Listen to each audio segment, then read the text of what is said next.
morning.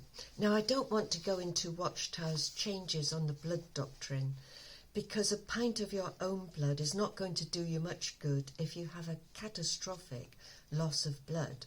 But there was one witness lady who went in to have a baby, and the doctor gave her an epidural. Unfortunately, he went a little bit too far and caused a lot of pain. Now, the cure was to put some of her own blood into the site of the epidural. I don't know how that works, but it does. But the doctor was not allowed to take a syringe full of her own blood and inject it into the spine. What he had to do was to get a device whereby he could connect the arm to the site. And he did it for her, which was very good. And it did cure the problem. But this nitpicking is what could have been avoided if Watchtower had followed Jesus Christ. You see, Watchtower got us to preach, which was important. But we were booksellers, and I will regret that to the rest of my life. We should have followed Jesus Christ and just preached freely. But even so, the good news was preached after a fashion. So, you see, if Watchtower taught us to follow Jesus Christ and follow our own trained conscience, we wouldn't have all these changes. But Watchtower had to control it all. So, as it says in John chapter 12 and verse 26, if anyone serves me, he must follow me. And where I am, there will my servants be also.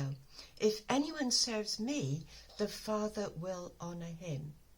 Now, there's a little bit of a discrepancy here between what Jesus said in Matthew 11, and I'll read it to you a moment.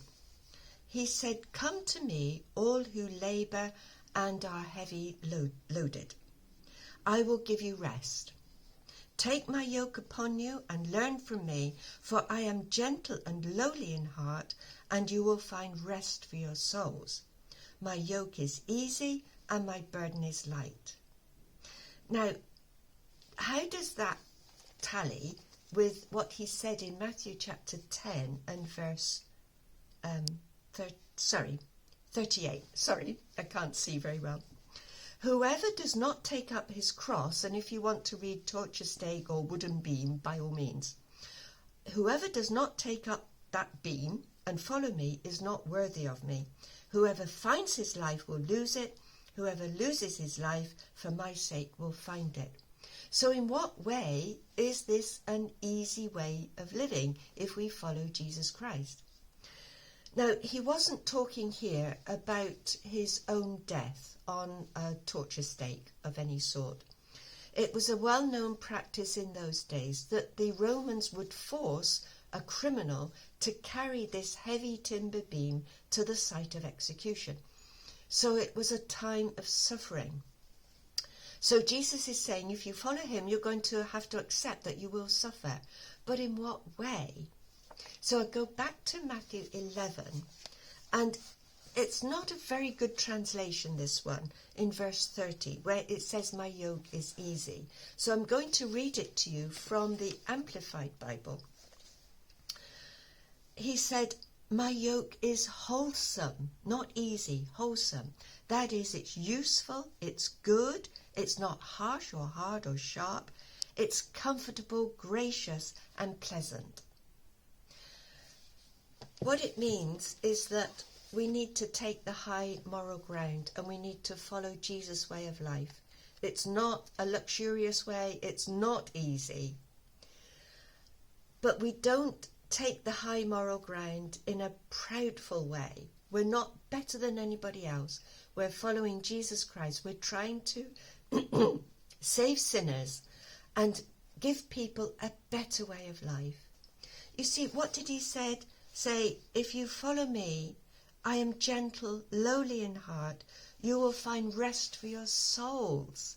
That's not your body. You won't find luxurious living following Jesus Christ. But your soul, your inner being, will find rest. You'll find peace in following Jesus' high way of life. Now, we will be persecuted for it. Because if we're trying to say to sinners, look, you can't commit adultery, you can't do this, you can't murder, you can't steal. It's not a way that the world wants to accept, and you will be labelled as discriminatory or whatever.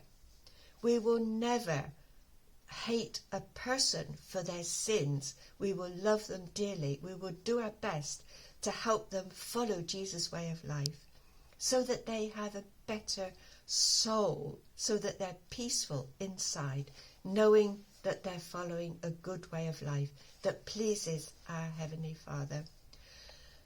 There will be times when we will have to suffer for following Jesus Christ, but we have a hope of glory in the end and a world full of peace.